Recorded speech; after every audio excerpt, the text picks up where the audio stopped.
Namo Himalaya everyone. Welcome to today's video. Today again we are going to go through this special book Bhagavad Gita and discuss some of the text. Bhagavad Gita is 700 verses between Lord Krishna and Arjuna when they were in the battlefield of Kurukshetra,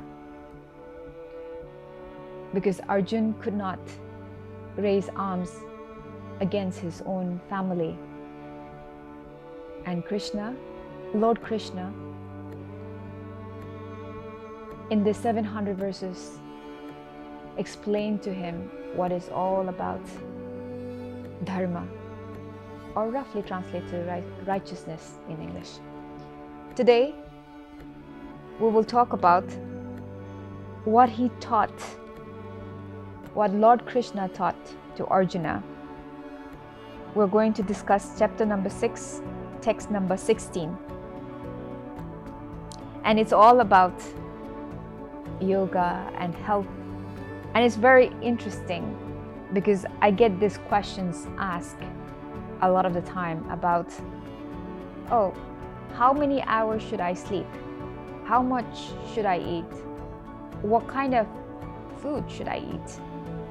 So in text number 16, chapter number 6, Lord Krishna says, there is no possibility of one's becoming a yogi, or Arjuna, if one eats too much or eats too little, sleeps too much or does not sleep enough. Text number 17 says, it's related, so we will do two texts. He who is regulated in his habits of eating, sleeping, recreation, and work can mitigate all material pains by practicing the yoga system. This book is a gem of knowledge. The more I read, I believe that it has got everything that we can make use of in today's world to understand how can we better our lives. Thousands of years ago, Lord Krishna is sharing with Arjuna that you shouldn't sleep too much, or nor should you sleep too less, or eat too much or too less. If you are able to regulate and prioritize your time between work, rest, recreation, your material world would be well taken care of. So now, today, when I was teaching yoga, a lot of my students come to me and ask, oh, the doctor says we have to sleep 8 hours, but you're telling me that it doesn't have to be 8 hours. How does that work? Now, in today's world, because people have become unaware of their body, and it's a very unfortunate thing. People have lost connection to their body. They do not hear what the body is trying to tell you.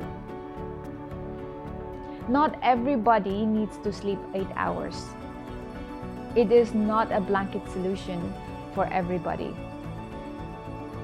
And most importantly, you should not try to forcefully sleep for 8 hours because doctor says that it is good for you.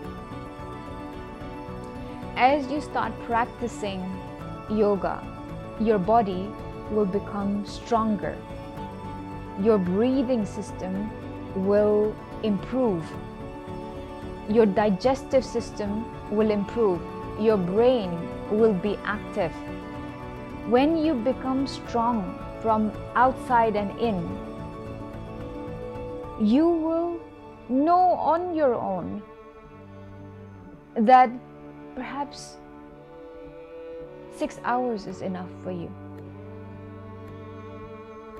At some point, you may even come to a point where you say that 4 hours is enough. 4 hours sleep is enough for me. You have trained your mind at this point, because you know that after you've had your 4-hour sleep, you've got 20 hours in your day, and you know how to make use of that 20 hours. And in that 20 hours, you will fit your recreation, you will fit your work, you will fit everything that is required to be done to make sure your life is taken care of. So what I'm trying to tell in this video today is that it depends. It depends on where you are in your journey of your health, of your wealth, of your spirituality, which will decide how you structure your life, what kind of food you eat, how much sleep you get. But today I'm only here to tell you that the human body is very dynamic. The human mind is even more dynamic. And if you practice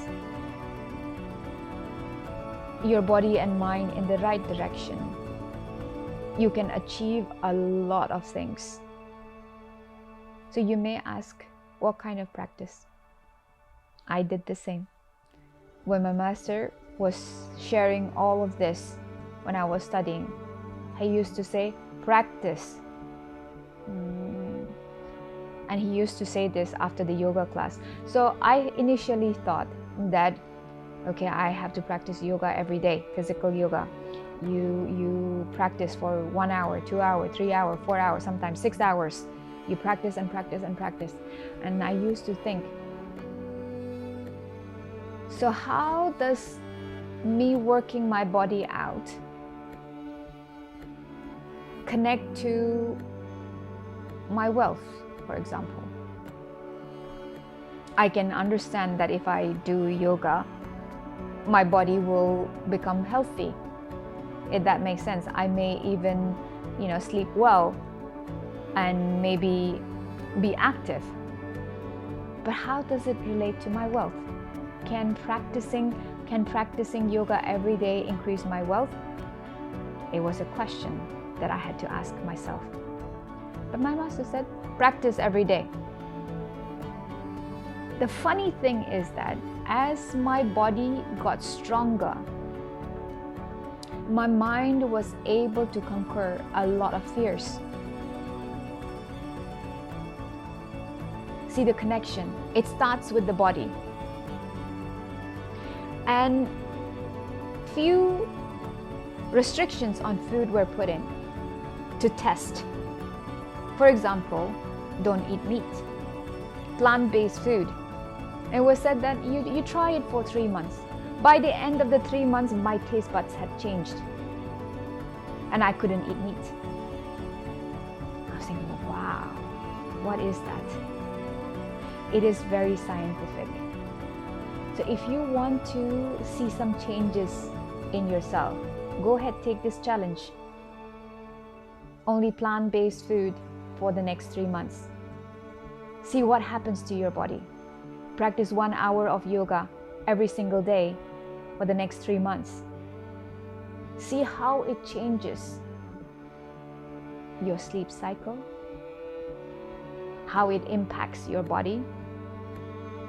And most importantly, start noticing what kind of changes in your lifestyle can lead to different results in your life. Your thought process starts changing. When your thought process starts changing, when fear starts melting and you become courageous, you're now able to think big, then you will find that your lifestyle has completely changed and you have leapt forward way more because of the small physical changes that you did. It was incredible. It was an incredible experiment. Observe your sleep cycle. Observe what you're eating today. In today's food, everything comes in packets. Half of the time, we don't know what is inside the food that we are eating. If you are walking towards the conscious path, observe what you're eating, what you're putting inside this vessel. Because what you put inside of you determines what kind of thought process you will have, and with that, what kind of results that you bring to your life. My prayers for you, for your journey: eat well, sleep enough, and I will see you in the next video. Pranam. Namo Himalaya.